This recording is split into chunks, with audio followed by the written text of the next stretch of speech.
അല്ല, ആർഷോയുടെ പാരമ്പര്യത്തെ സംബന്ധിച്ച്, ആർഷോയുടെ പെരുമാറ്റത്തെ സംബന്ധിച്ചും സംസ്കാരത്തെ സംബന്ധിച്ചും ഞാൻ പറഞ്ഞു തരേണ്ട ആവശ്യമുണ്ടോ നിങ്ങൾക്ക്? സ്വന്തം ആശയത്തോട് അല്ലെങ്കിൽ ഈ ആദർശത്തോട് നിൽക്കുന്ന AISFൻ്റെ ഒരു സഹപ്രവർത്തകയോട് എന്താ പറഞ്ഞത്?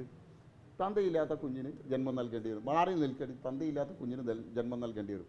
ആ ആർഷോയിനെ വെള്ളപൂശാനായിട്ട് CPMൻ്റെ ജില്ലാ സെക്രട്ടറി എത്ര വെള്ളയടിച്ചാലും അത് വെള്ളപൂശലാവില്ല. പിന്നെ ആരാണ് ഗുണ്ട എന്നുള്ളത് പാലക്കാട്ടുകാർക്ക് അറിയാം. ആരാണ് ഗുണ്ടകളെ സംരക്ഷിക്കണമെന്നും ആരാണ് ഇത്തരം മാഫിയകൾക്ക് പിന്നിലുള്ളതെന്നൊക്കെ പാലക്കാട്ടിലെ ജനങ്ങൾക്കറിയാം. പിന്നെ എടോ പ്രശാന്ത് ശിവ എന്ന് വിളിച്ചു കഴിഞ്ഞാൽ അത് കേട്ടിട്ട് വരാൻ പ്രശാന്ത് ശിവനല്ല ഒരു BJPയുടെ ആളുകൾ നിൽക്കില്ല. മാന്യമായിട്ട് ഇങ്ങോട്ട് പെരുമാറിയാൽ 4 മടങ്ങ് മാന്യമായിട്ട് അങ്ങോട്ട് പെരുമാറും. ഇങ്ങോട്ട് അപമര്യാദയായിട്ട് പെരുമാറിയാൽ അതേ രീതിയിൽ ഞങ്ങൾ തിരിച്ചു പെരുമാറും. ഞങ്ങളങ്ങനെ പേടിച്ച് പെരുമാറുമൊന്നുമില്ല. CPMൻ്റെ എല്ലാ കാലത്തെയും നയം ഇതാണ്. ഏത് ഇലക്ഷൻ സമയത്താണ് സംഘർഷം ഉണ്ടാക്കാതിരിക്കണവർ?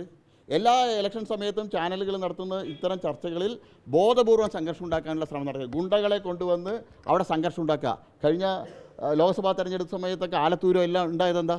എതിരാളികളെ കസേര എടുത്ത് അടിക്കുക, എതിരാളികളെ സംസാരിക്കാൻ അനുവാദിക്കുക, മാധ്യമ പ്രവർത്തകരെ ആക്രമിക്കുക, ഇതെല്ലാം നടന്നതല്ലേ? അതുകൊണ്ട് ഇങ്ങോട്ട് എങ്ങനെയാണോ ആരാ തുടങ്ങി വെച്ചത്? എടോ പ്രശാന്ത് ശിവ എന്ന് പറഞ്ഞ് ഞാൻ ഇപ്പോഴും വെല്ലുവിളിക്കുന്നു CPMൻ്റെ നേതൃത്വത്തെ. നിങ്ങൾ 10 സീറ്റ് പാലക്കാട് നഗരസഭയിൽ 10 തികച്ചാൽ നിങ്ങൾ പറയുന്നത് ഞങ്ങൾ കേൾക്കാം. 7ന്റെ എത്രത്തോളം താഴോട്ട് പോകുന്നു നിങ്ങൾ നോക്കിക്കോ. ഈ പ്രശാന്ത് ശിവൻ പങ്കെടുക്കുന്ന ചർച്ചയിൽ മാത്രമാണ് സംഘർഷം ഉണ്ടാകുന്നത്. ബാക്കി BJPയുടെ ആര് പങ്കെടുക്കുമ്പോഴും ഇത്തരത്തിൽ ചർച്ചയിൽ സംഘർഷം ഉണ്ടാവുന്നില്ല. അതെന്താ കാരണം? ഞാൻ തിരിച്ചു ചോദിക്കട്ടെ. ഈ ആർഷോ എന്തുകൊണ്ടാണ്? കാരണം പ്രശാന്ത് ശിവൻ നിങ്ങളുടെ ടാർഗറ്റാ. പ്രശാന്ത് ശിവനെ പോലുള്ള ചുറുചുറുക്കുള്ള ഒരു ചെറുപ്പക്കാരൻ പാലക്കാട് ജില്ലയുടെ അധ്യക്ഷനായി വന്നതോടുകൂടിയിട്ട് നിങ്ങളുടെ മാനസിക നില തെറ്റി. കാരണം ഭാരതീയ ജനതാ പാർട്ടി ചെറുപ്പക്കാരുടെ ഇടയിൽ വലിയ തോതിൽ സ്വാധീനം ഉണ്ടാക്കുന്നു എന്നുള്ളത് നിങ്ങൾക്ക് ബോധ്യമായി.